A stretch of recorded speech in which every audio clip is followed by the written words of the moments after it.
like being at a rave, isn't it? Hello, everyone, and welcome to another thought-provoking episode of Full Throttle here on Unprecedented TV. And that's where we dive head-on into the challenges facing British drivers and much more beyond. I'm Paul Naylor, Communications Director for the Alliance of British Drivers, and today we'll be talking with Howard Cox, Principal of FairFuelUK. And I'm Brian Gregory, Policy Director of the Alliance of British Drivers.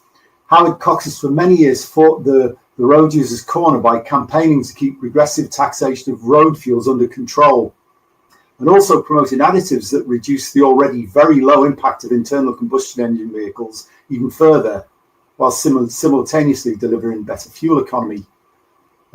Howard's become deeply involved in the fuel taxation issue, and the upcoming budget's very likely to intensify the impact of Labour's war on drivers, their anti-private mobility philosophy.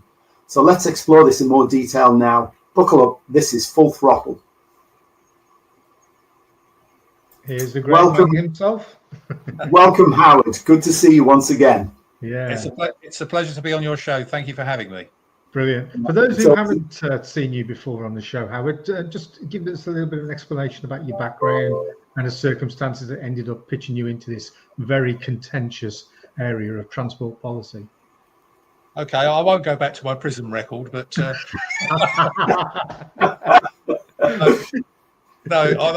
a serious note, no, really it was about 15 years ago. I was doing some work for a company that was a trucking company, and I just learned from the problems that the managing director had, just how much he was paying for fuel for his 50 trucks, and something like 42% of his costs at that time were for diesel.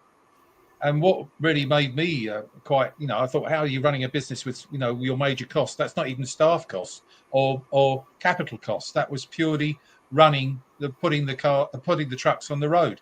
So, yeah, I thought this is ridiculous. And then I got even more angry at the fact that 70% of of that 42% was going to the government in tax, in fuel duty and VAT. And, it's absolutely ludicrous. And, the managing director was paying corporation tax, national insurance tax, all of these taxes beyond belief, vehicle excise duty, you name it, and plus MOTs and plus, maintenance aspects of things, and plus the capital cost of running the trucks, putting on the roads. There was very much, he hardly made any profit. And that's one of the reasons I was there, to try and help him to do that.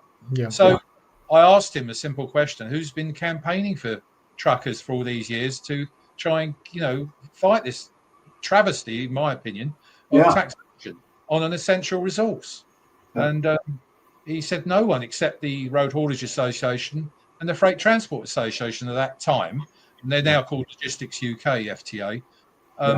But they weren't doing very much. All they used to do at every budget was write a letter saying, please don't put up fuel duty, and I'll meet you down the pub later for a nice flash lunch. That's all they did. Yeah. So I thought we got to get on top of this, and so I asked him would he help, and he did. And I set up a campaign called FairFuelUK, and it was launched in January 2011 with the backing of the RHA, yes, and the FTA. That's the MPs, of course, when I stand outside the Treasury. That picture. Yeah. And for last.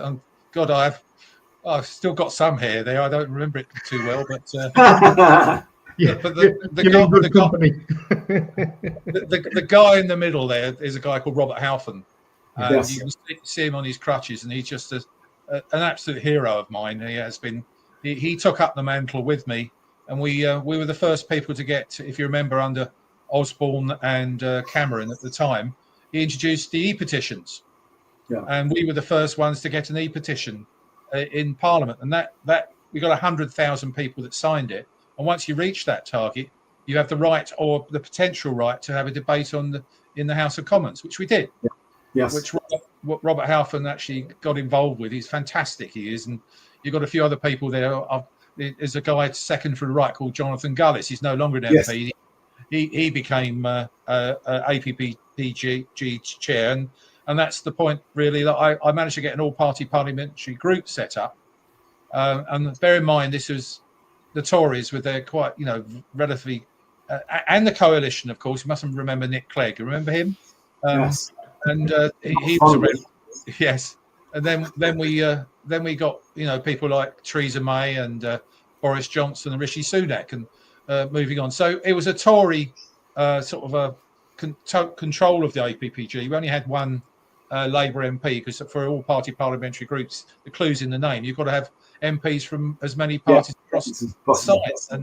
And the only one we had was a guy called Graham Stringer, and who is a super guy. He's a bit of a petrol head, which is good. In fact, there's a lot of Labour MPs that are petrol heads, but they unfortunately adhere to the whip. Yes. And that whip at the moment is held by Ed Miliband. He's not a chief whip, but the point is what he says tends to go. Yeah. Anyway, so we managed to in that first tenure in 2011, Osborne was planning. It was all planned there for a thing called a fuel price escalator. Yeah. Which essentially a thing brought in by initially by the Conservatives, but very controlled by Gordon Brown. And what it was is simply that at every budget, fuel duty will go up by inflation plus a 2p or 3p.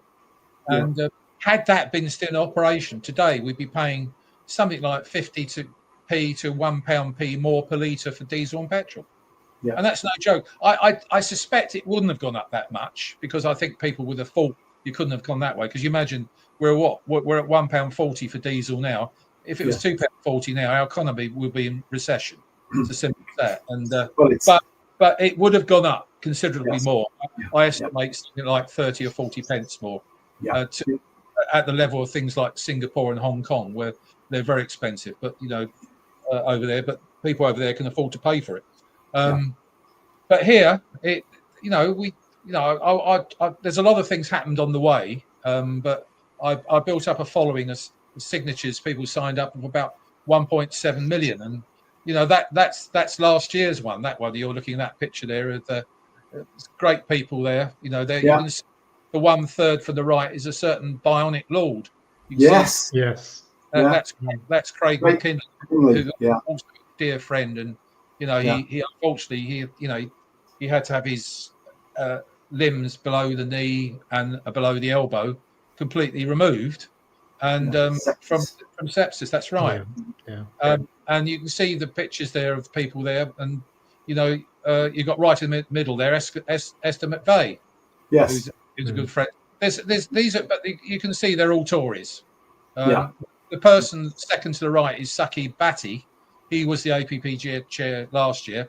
But as per normal, what happens is, and because there's not many Tories now, they have to do shared jobs and they do shadow minister positions, and therefore they can't be chairs of the APPG. But the good news, I have got someone where it's been a bit of abeyance for about 9 months, but we've got a guy called Lewis Cocking, MP, who's MP for Broxbourne, and he's handling things. And I'll explain what's going on with them in a minute. But in essence, in that 15 years, we've managed to get a freeze in fuel duty from pressure we put on all of the chancellors, and even we managed to convince Rachel Thieves last year. Her first budget, which I really didn't expect us to keep it frozen, but she did. But it was a bit of a double-edged sword. Yes, I was happy for motorists what happened on that front, and I got a lot of congratulations, very pleased. But as one front bench Labour spokesman said to me, Howard, you've done it again, well done. But this year we went for the farmers. Next year we're going to go for the motorists. And we're now in that next year, and we're less than 3 weeks away from a winter budget, the first time there's ever been a budget this late. And it's a bit cynical, it's a bit disingenuous of them this late, but they're hoping things were going to turn around, which they haven't. But I mean, it's like Winston Churchill said, Howard, you can't tax your way to prosperity. It's like standing in a bucket and trying to pull yourself up by the handle. Absolutely spot on, Brian. And this woman, Rachel Rees, hasn't got a clue. And I always give a bit of, because you can't expect to be the expert in everything, but to put her in charge of our finances when she's lied on a CV, and she's even actually not done things properly in terms of being a landlord, and there's all sorts of things. These are truly dishonest politicians, and they're running our finances and every one of our, impact on our pockets and our lives. These people are truly and utterly responsible for it, and it's only going to get worse. I promise to you, absolutely. And Labour will not put up your income tax, national insurance, or VAT.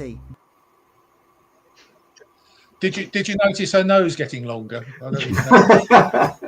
I think that was all done through AI. Yeah. So we're in a situation now.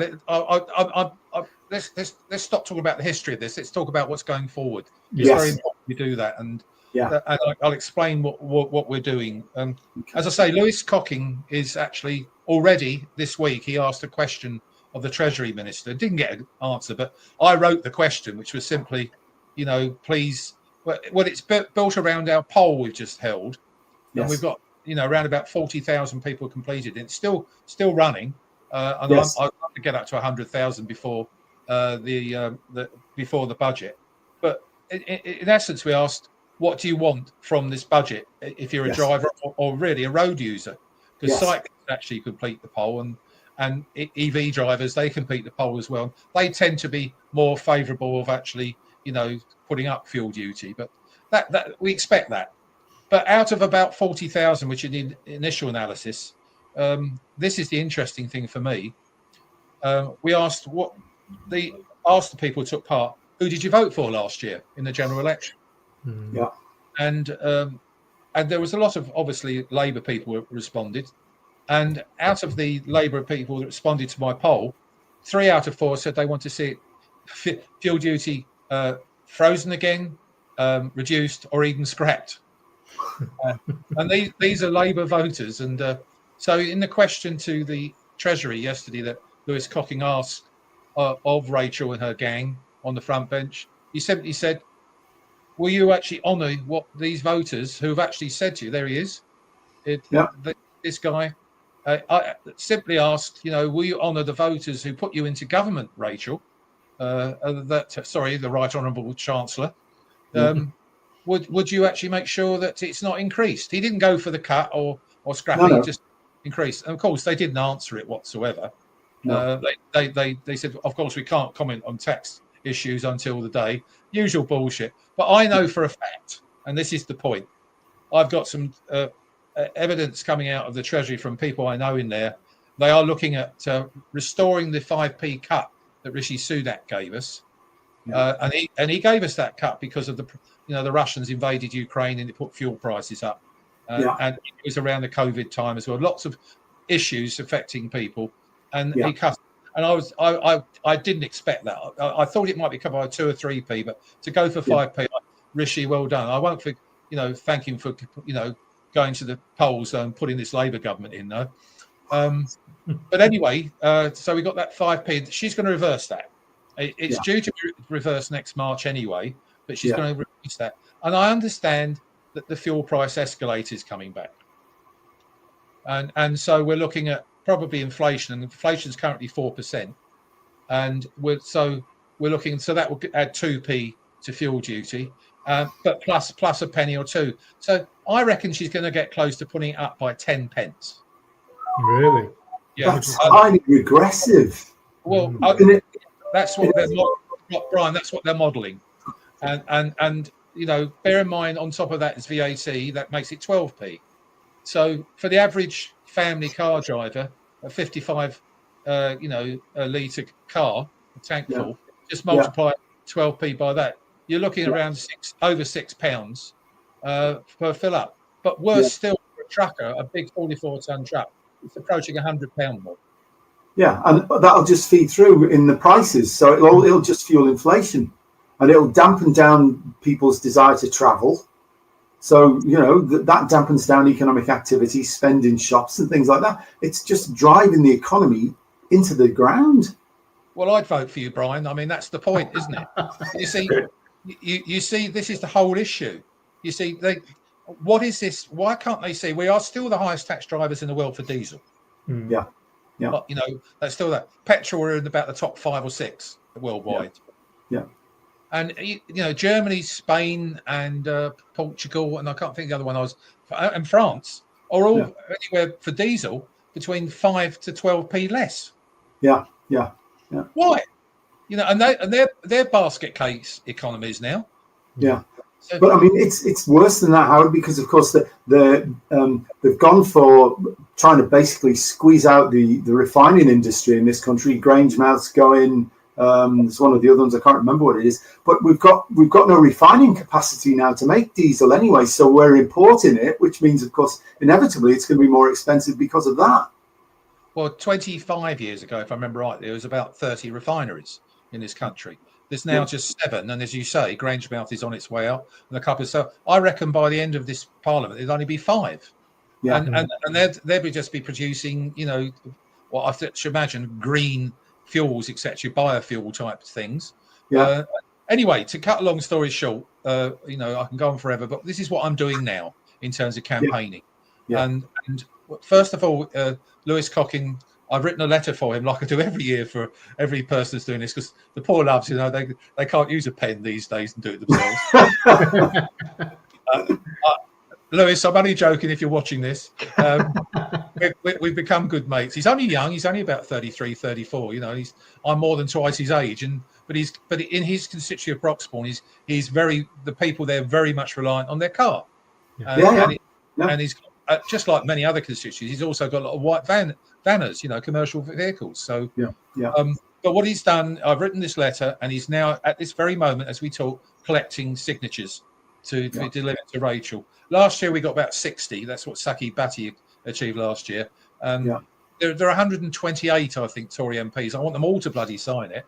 Graham Stringer will sign it. Sammy Wilson of the DUP, who's a good friend, he's going to sign it. I think James McMurdoch and Rupert Lowe will sign it too, because they're not in the Reform Party anymore. And but I stood for reform, as London Mayor, and I also stood for reform. Oh God, that picture. Oh dear. But I'm not in reform either, and I can't imagine. Nigel and I have had a big fallout because of my support for Tommy Robinson, and it's a shame because. One of the reasons why Nigel and I hit it off is that I wrote his transport policies for his the European elections in 2015. Yeah, and yes, be with Tommy. Yes. Yeah. But I mean, this last thing they tried to have him on. He's been exonerated, hasn't he? He was found not guilty of supposed terrorism. Well, I was at that court case, all of them, for the 2 days of court case and the verdict on Tuesday. And he's been persecuted. Well, you don't have to like Tommy. You don't have to worry about his background. But this guy has actually highlighted for years and years as a journalist these child rape gang issues, right across the country. And he doesn't hold back on the things. So why is he being persecuted? And Nigel and him fell out a long time ago, even though Tommy actually in last year's general election recommended people to vote reform. Yeah, and that's how he's paid by this nastiness. And Rupert Lowe's a dear friend. Rupert Lowe is the only person that turned up to when I put my voting slip in to vote for myself in the London mayoral election. There was no one from Reform headquarters there with cameras. No one turned up. You'd think major position that was going for then, stopping ULEZ and all the other things I was going for. And the only person that did turn up was Rupert Lowe. Yeah. And he's become a dear friend. And I know he's fell out. And you saw what Reform did to him by calling he had dementia and it threatened him. The fact he hasn't got dementia, by the way. No. And Zia Youssef accusing him of being abusive. And that's a good. Rupert's a great guy. I mean, he's a businessman. Was chairman of the Southampton Football Club, and he's now running a thing called Restore Britain, which is a movement. And a lot of people, because I'm now with Advance UK with Ben Habib. Yes. And doing a lot of work. I'm on what's called their electoral college, their policy college. But a lot of people are saying, why isn't Rupert actually joined Advance UK? And there's a simple reason. I think he will eventually. But what it is that he stood as reform. He became MP as a reform candidate. Now he's independent. And if he moves to Advance UK, his constituents might say, hang on a second, which party, who are you? He's got to do that. And he's also running a thing called Restore Britain, which is like a policy think tank trying to get cross-party agreement for policies, and he's the only one that's actually doing a true investigation into these child rape gangs. And he's also a quite a wealthy man. He doesn't take his salary, as an MP, and he's a big farmer. He's got a great farm as well, and he understands it, and he's going to be pushing very hard for me in Parliament, and he's all of his followers to support Fairfuel UK and this cutting fuel issue. So the problem with Tommy Robinson really is that he's been like a festering wound for the government, because he's been pointing out something that they have not been addressing for 3 decades, and they've been trying to bury it. Super.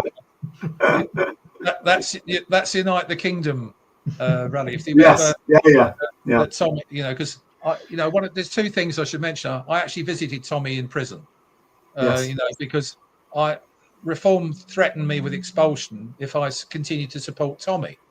And bear in mind, I've stood as London Mayor, and I stood down in Dover and got 24%. I came second, beat the Tories into third. Had we only had 3.5 weeks campaign, if we'd had a couple of months down there, I think I might have nicked it. But having said that, I'm quite glad I didn't, because I don't want anything to do with Reform, which is sad, because obviously a lot of their policies I agreed with, and one of them, of which I was knocking on doors down in Dover, talking about the fact that you don't pay tax till £20,000. That was the idea. Instead of starting at 12.5, we'd move it to 20,000. I was telling everyone that, but this week Nigel and Richard Tice dropped it. It's just now an aspiration, and it's sad. And but I'm working very closely with people like Ben Habib, and there's a lot of people, and I'm part of a thing called a college. And this college contains a lot of critical thinkers. And you guys, if you joined it and you could apply to go in the college, you can formulate policy. But the most important thing about the college is that we hold the leader, in this case is Ben Habib, to account. If he doesn't come up to scratch, we get rid of him. You can't do that in the Reform Party, because that's run by 2 dictators, Nigel and Zia Youssef. It is a dictatorship, and and they've been throwing loads of branch chairmen around the country under the bus, which is it is so sad. Anyway, this letter's being written, Lewis Cocking, which is going to obviously Rachel Reeves, and we're trying to get as many people to sign it. I estimate we get about 70 MPs. It's a shame we can't get all 128. It's only honestly, it's logistics of getting people together, believe it or not. So there's that thing. I'm also holding a walking reception, which, Brian, I think you've been to some in the past with me. Which heaven knows how many people come to this one, because we're swamped by Labour, Lib Dems, and the Greens and independent. There's not many people, but that I'll give you the dates in a minute. Okay. It's a walk-in reception for MPs to come in and sign a document, which is either do you support cutting fuel, keeping it frozen, or increasing it. We just get a list. Usual thing. But I do it mainly because people like the Daily Mail and the Sun and the Telegraph and the Times, they'll come along to that. And I think TV News and Talk TV will be there as well. But so there's that. That's giving more coverage and more awareness. I'll be delivering a petition of around about 150,000 to 10 Downing Street with MPs. You've seen the pictures you've shown already of the ones up to 25. So in the past. Again, I don't know how many people are going to be there because Labour will probably be whipped to not have anything to do with Fairfuel UK. And I'm sure that will happen. But that story in itself, you see, that proves that Labour people, are not supporting drivers. 37 million drivers in this country. We all know that Labour don't support farmers, they don't support pensioners or small business.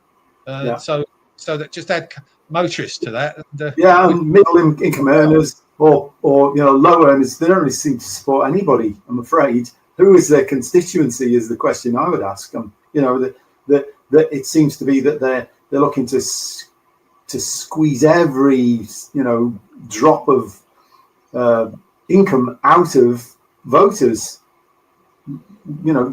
It's pathological. This hatred of rich people, hatred of middle income people, hatred of low income people. I just don't understand it at all, and it's counterproductive. I mean, you must have seen the thing with Arthur Laffer. Basically, we're over the peak of the Laffer curve, and we're on the other side. Everything that she does actually reduces the revenue when we're in this position. It doesn't improve it. Well, you've actually just reminded me, because I went to the launch. I was invited by the ex-chair of the CEBR to a launch of a thing called Prosperity Through Growth, this book, right? Yeah. And guess who the first... Yeah, Arthur Laffer. Yeah. Yeah. Right. I met him, had a chat with him, and he's really a lovely guy. I mean, he's actually down to earth. So I learned a lot from him that day. But so I'll give you some of these dates if you want, or should I? Do you want these? Well, why don't do it now, because they'll be on the program. Then people will know about them, won't they? Yep. Okay. Well, the walk-in reception is on the 17th of November. Okay, in Portcullis House. Right. At between 5 and 7 p.m. So it's a late one. It's just a couple of hours. Yeah. 17th of November, Portcullis House, 5 to 7 p.m. Yeah. I think it's room P as well. It's just of Portcullis House. So. Yeah. And this one, the petition where I'm delivering signatures to number 1011 Downing Street, is at 2 p.m. 2 p.m. on the 18th of November. So that's the week before the budget. But the two days, one after the other.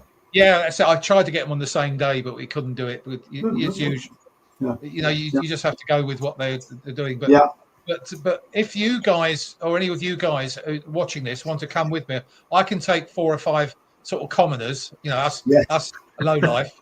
I might even wear this shirt. I know my place. But I will need. I mean, it'd be quite nice to have something from the ABD. I think it'd be great to come along but I will need your home address, your date of birth, your inside leg measurement, and all those sorts of blood group. But if you could nominate who it is, then I can approach them, and I can pass it on to and we can go. It's quite nice to have a photograph, and the sun covered us well last year. Yeah. And so if you pass that around.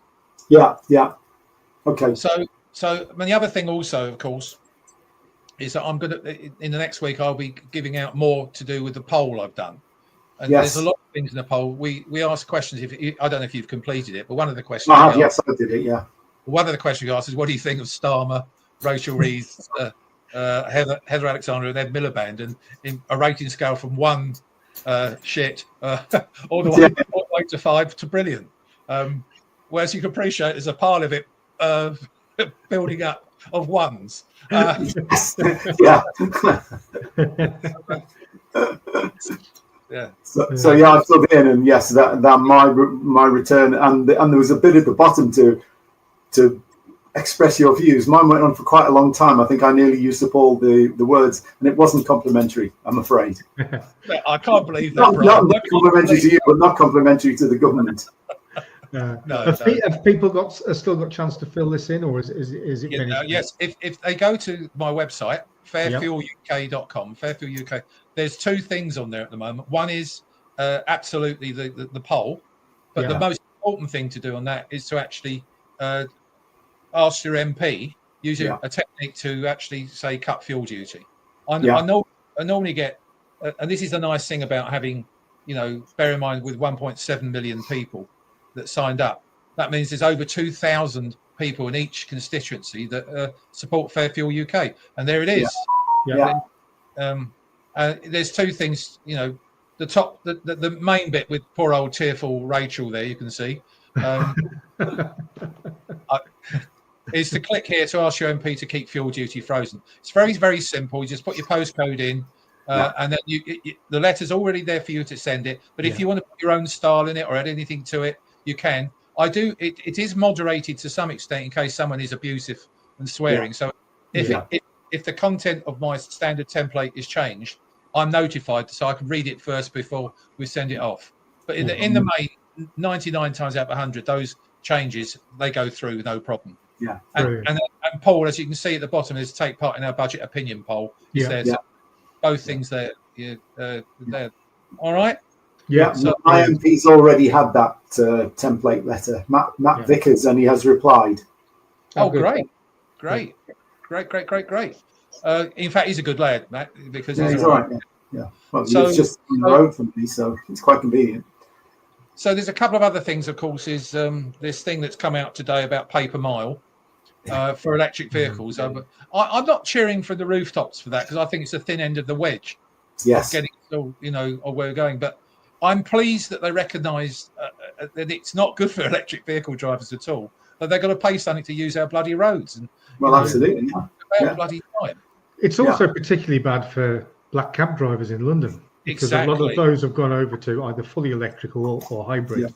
And somebody was talking on Talk Radio earlier when I was coming back from the opticians about it. So it's are these targeted? Are these deliberately targeted at groups like this, where it's just an actual benefit to them to get other EV drivers involved as well? But for me, they don't need to use pay per mile because all these smart chargers they have now, you can just set them up so that when you plug your electric vehicle in, the charger recognizes it's an electric vehicle, and when it refills the battery, it charges in terms of money the cost of recharging at a commensurate rate with filling up a petrol or diesel car.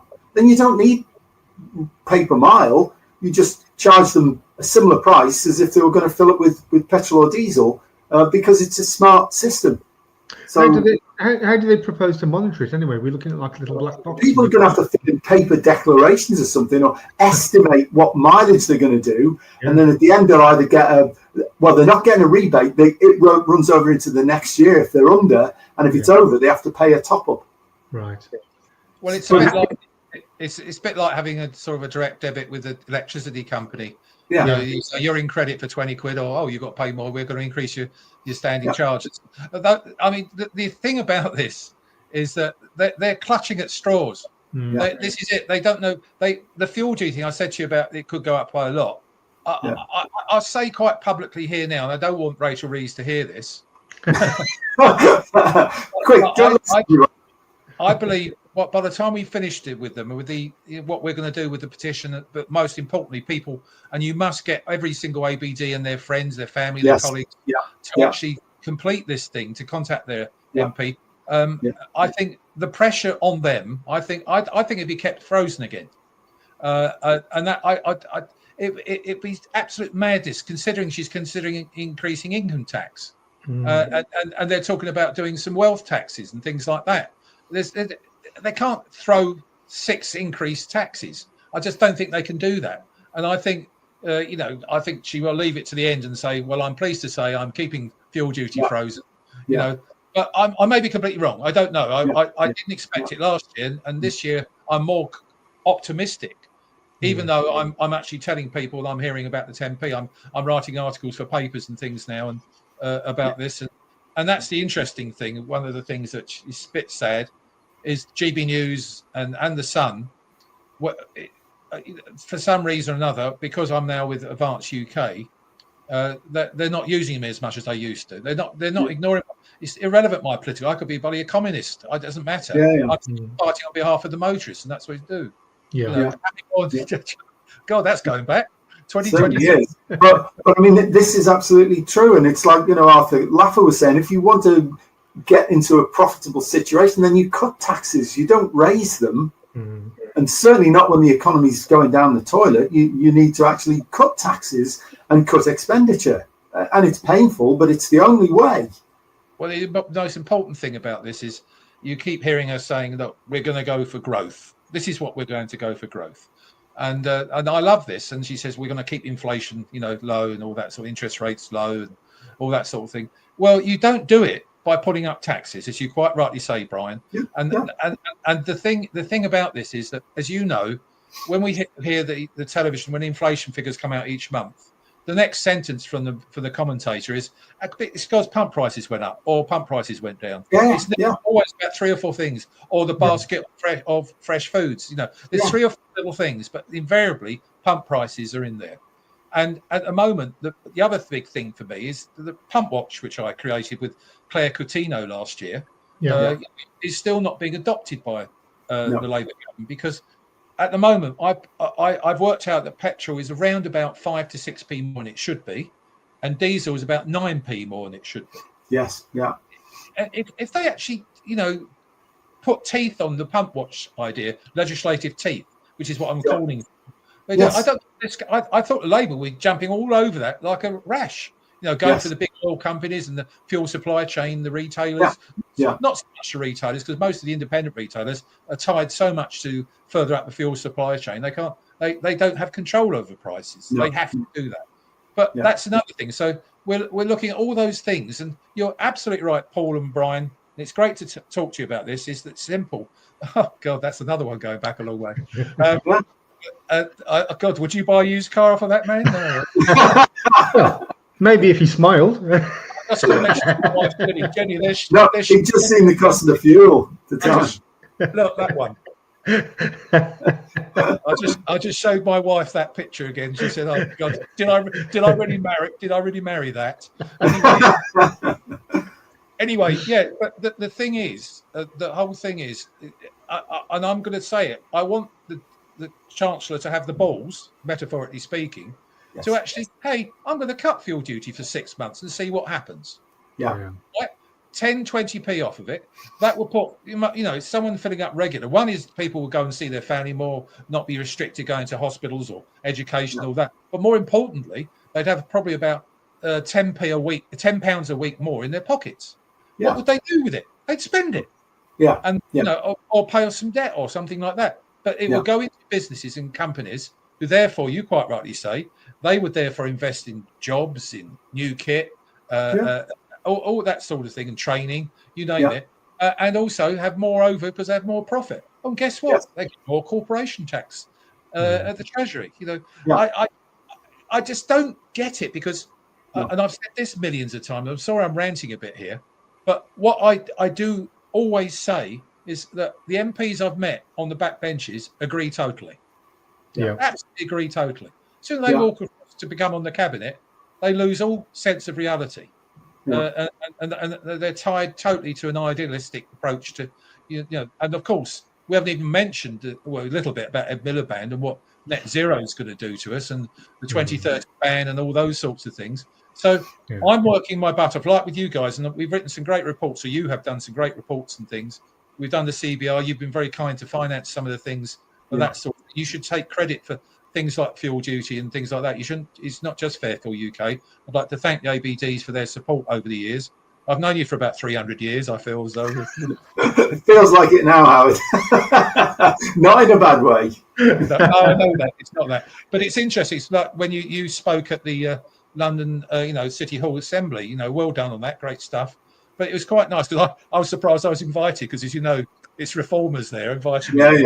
But I was welcomed with open arms by people, and I was quite chuffed. I would like to have said something, but I think that's pushing it too far. Probably would have been difficult for Alex Wilson and. No, he said privately. He said, "Thanks again for getting me in. I got him elected." But anyway, the most important thing, which I won't give out the results of the part of the poll, I said, which political party best supports the motorist? And it'd be interesting if you ask people on here what it is. And obviously, I don't think it'd take much thing that Labour don't, but nor the Greens, nor the Lib Dems. I think that's the huge problem, Howard. It's the green blob is so pervasive, and there's arguably we don't know what reform will do, but there's more of a chance of getting something approaching a fair crack of the whip based on what their policy announcements are than with the others, because as Galloway said, it's very difficult to shove a cigarette paper between the cheeks of the multiple cheeks of the same bottom, shall I say. Well, that's absolutely right. I mean, I wrote it in their contract with the people, it's pseudo manifesto. Last year, we had a 20p cut in fuel duty. Now that's gone quiet. They're not saying anything. That would be a massive boost to the economy, because everything really, realistically, moves around by roads in terms of goods and services. Even if it goes part of the way by rail, there's always going to be a truck at the other end to take it from wherever railhead it's delivered to where it's going to end up. So putting up fuel prices just strangles the economy, and bringing them down does the opposite. Well, that's what I'm going to be calling for in various interviews and films I'm doing. I'm going to say to Rachel, why not give it a try? Yeah. Why not say, let's go for 10 pence cut in fuel duty for 6 months. Yeah, see what happens.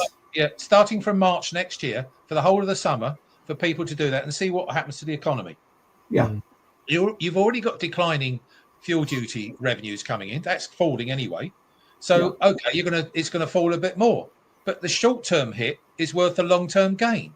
Yes. And that's the thing. I mean, the CBR proved that. They've said, yes, the short term, you'll get some money in. But after 5 years, the revenues from motorists, in terms of fuel duty, will fall by 60%. So, and where's it coming from? It's not going to come from electric vehicle drivers because the grid can't cope. We're not going to have that. The 2030 ban's got to be moved completely. I want it dropped. But at least take it to 2035 or 2040.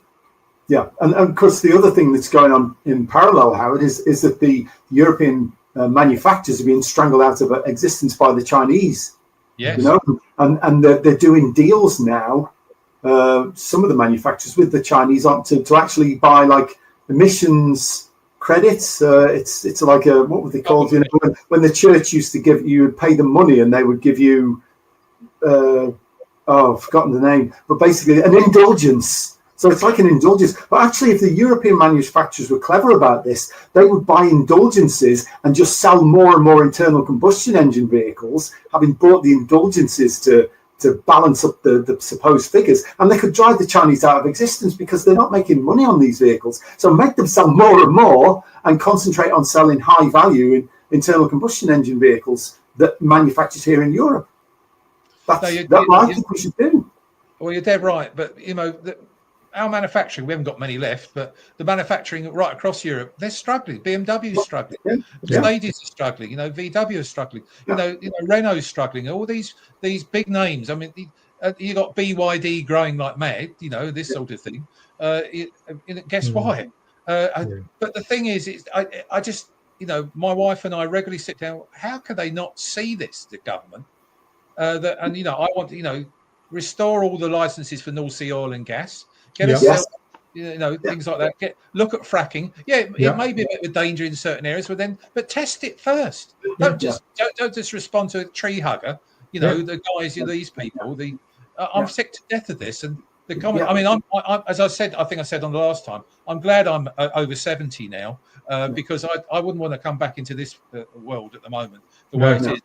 And it's sad that way, but we're still fighting, aren't we, guys? And Oh, absolutely. And I mean, the point that you made, Howard, about oil and gas in the North Sea is that would secure energy prices and energy security, because we're so reliant now on imports of liquefied natural gas, interconnectors. We're importing more and more, and of course, renewables are intermittent. They're totally reliably unreliable, and so, in many ways, we'd be better to reduce our renewables content and renewables contribution and rely on sound dispatchable, which is, of course, nuclear, which we're dragging our heels on, combined cycle gas turbine, which, of course, we need North Sea oil and gas.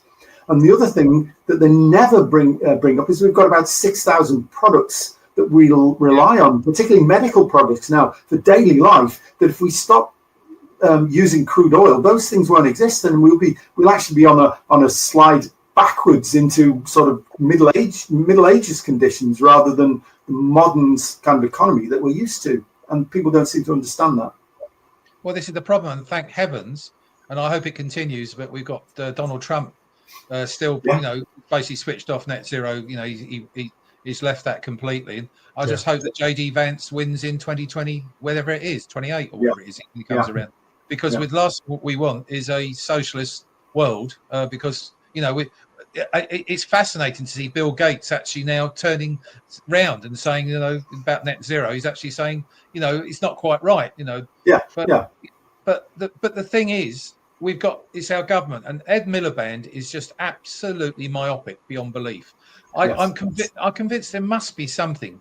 He must be getting money from someone or something to keep this going, because anyone with half a common sense, he's a one big amoeba with one cell in his brain to understand that, we got to, this whole thing, we'll reduce your bills by 300 quid a year. It's gone up by 290.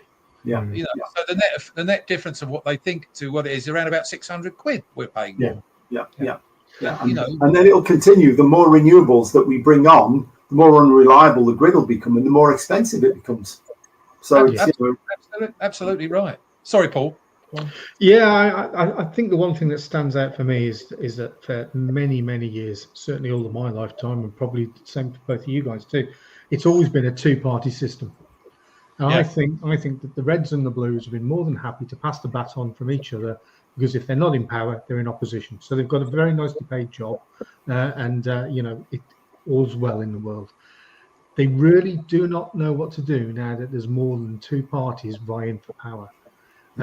And this is why politics for me, albeit by mouth, but also by protest as well, has become way more passionate and aggressive. And I don't think anybody's benefiting from that. We're almost being dragged mentally to the Stone Age. And certainly if all this, all these the renewables go through, well, then you may as well definitely go to the Stone Age, because we're basically bankrupting a small island that is producing a tiny part of what they deem to be a problem. And we all know that through the science that we've studied, that it's not the problem that people make it out to be. And we're just going to become the laughingstock, not only of Europe, but of the world, because these countries are not on board with this same agenda. No. It's crazy. Well, I'm working quite closely with, Paul Burgess. Yes.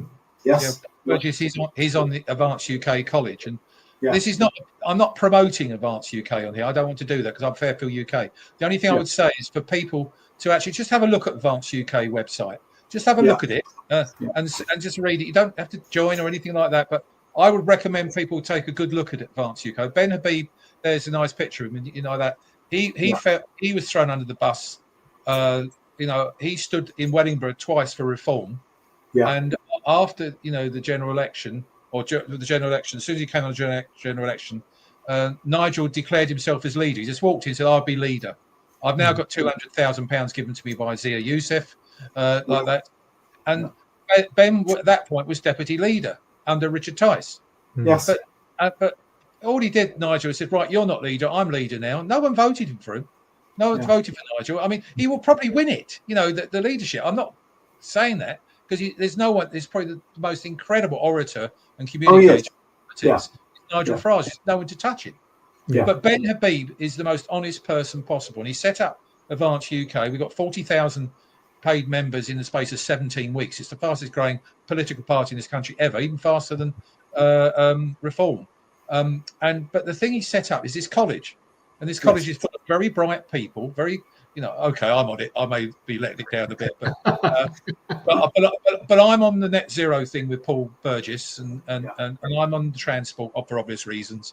Like that. I'm also on the crime one because I learned a lot when I stood for London Mayor about the crime and what's going on. So those three little panels. But what the whole of the college, if Ben is not delivering the right parts for Advanced UK and it's ground up, it's it's going to be not top down. If it doesn't deliver the things that we want delivered, we get rid of it. And I can promise you that. And he's the most democratic and honest person I've ever met in my life. He's well off. He doesn't have to do this. Anyway, I said I wouldn't do an advert, but it's worth people who's watched this. Just have a look at Advanced UK. Well, this is it. One question I'd ask Howard is, and I believe that this should be the case of all political parties in this country. If you have a manifesto, then that manifesto is locked in. So when you go into the election, you can't start tinkering with it and making changes, because this is what you contracted to do. And if you step outside that, you've broken the contract. So you have to call a snap election and let the people decide. Exactly. Yeah. Well, I couldn't agree more with you. There's my girl Penny Mordaunt. And the girl with the sword. Yes. Yeah. I mean, it's funny. I went to her book launch this week, because I know there's a lot of people talk about Penny because she was friends with Bill Gates. Bill Gates wrote it forward for one of her books, or the other way around. She's LGBT thing, and she's a bit involved with WEF. Well, they are myths. They are all wrong, because I know her very well. She's a close friend, and I went to a book launch with a guy called Chris Lewis, who's a big PR guy and everything like that. And they've written a book called Pomp and Circumstance. Yeah. And this book, Pomp and Circumstance, is simply looking at why English culture, English values, English history is so important to her going forward. And we must be optimistic. And I've read a third of it already, and I feel so optimistic. It makes me feel proud, of the fact that I am British, but we're being let down by people. But they've been running us down and trying to make us run ourselves down for decades now. And it's been me for ages. These politicians hate England, hate UK. It's as simple as that. Why else would you be doing that? And we buy them a one-way ticket to North Korea. That's how they like. I'm not joking. I'm bloody serious. I would put them on a plane to North Korea and say, find your way back, and if you do, we still won't let you in. See if you like globalism there. Yeah. I'd like to say a big congratulations to Charlotte, how she's finding these pictures so quickly. Well, I'm very impressed, love. That's incredible. I mean, there you are. But as I say, Penny, I'm close to a lot of people. When people like Esther McVeigh, for example, she's very keen. And one of my big close friends, and she's only 4'0" nothing, and that's Priti Patel. And sorry, Priti, if you heard that, I apologise. but she's trying to arrange for me to have a photo opportunity with Kemi Benedott. And because I said it's in the interest of the Tory party to stand with me to say you support the motorist. Yes, absolutely, and traditionally they were, because they were the party that supported self-reliance and prosperity and growth. Yeah. But they seem to have lost the thread in recent decades, and they need to find it again. Well, the clock's nearly beaten us, so just one last question, Howard, and keep it brief. Based on the survey results that you've got, what do you think the majority of the UK road users are actually looking for from the government's upcoming budget? They obviously want at least fuel duty to be frozen, at least. Yeah. Everyone idealistic wants a cut or even scrapped. I mean, something like 14% want it completely scrapped. Yeah. And that's mainly the right-wing parties. And I hate using labels like right-wing, but the more conservative type people. But the other thing also, they want less net zero policies being used as an excuse to hit the motorists in the pocket. And they want some honesty from things. And what you said, Brian, earlier about the gas and electric and North Sea, let's face it, that Norway is making billions and trillions out of the same fields we could be and selling it back to us. But this is what we could be doing. We could be producing probably more than we need, and we can sell some stuff.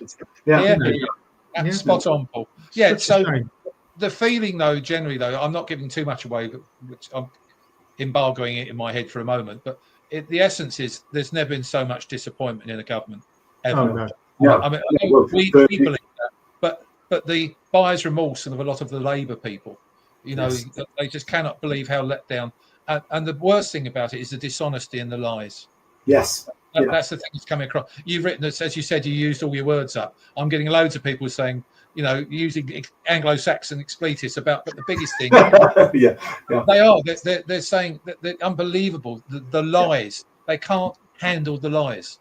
Yes. I mean, if someone said, I'm putting up fuel duty by 10 pence because we're going to build 70 new hospitals, you could actually say, okay, provided it happens. Yeah. And that's the other thing, the hypothecation of taxes. They aren't hypothecated, they go everywhere. Yeah. And the other thing also, which is coming, you're going to love this. They want cyclists to pay to use the roads. Yay!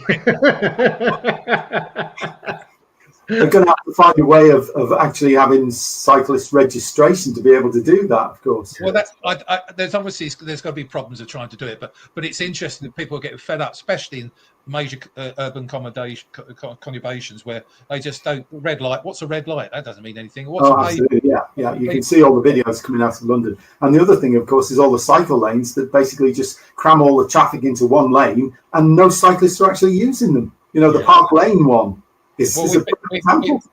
We've been down this before many times over the years and things. But you asked Paul, what's the feeling about it? It's disappointment massively in this government for the lies, and please stop hitting the motorists so hard and using them as easy cash cows. That's the sum. Yeah. Howard, thank you very much. Yeah, as usual. Thanks for your time. We'll see you again sometime. Yeah. Cheers. Thank you for your time. All right. Cheers, Howard.